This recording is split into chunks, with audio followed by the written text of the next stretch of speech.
Meu patrão, eu vou embora, peço que me compreenda. O motivo da partida é a seca triste horrenda, e quem faz minha partida e deixa a sua fazenda.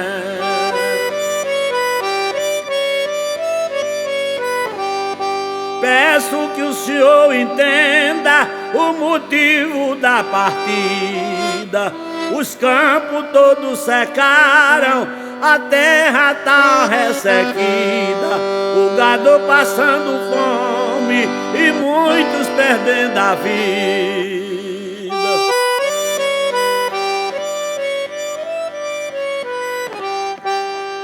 Secaram as duas bebidas, o chauá e o surrão, o açude do Paulino, os grossos e o manejão. Só Deus é quem nos socorre, mandando chuva para o chão.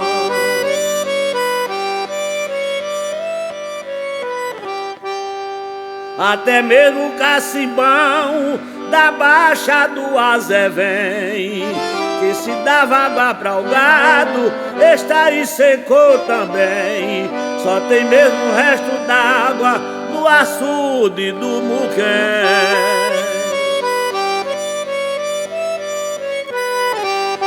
Lá dentro do armazém a forragem se acabou, o caroço de algodão também já se esgotou. Só tem um resto de palma e a cana o fogo queimou.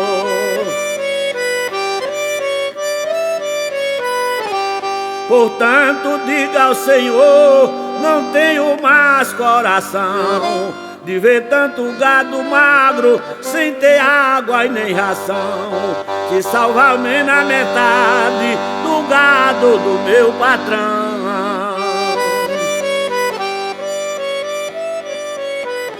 Vou deixar o meu torrão, vou partir pra outro estado, que tenha água e comida, que mata a fome do gado. Que aqui o quadro é negro, escuro, triste e malvado.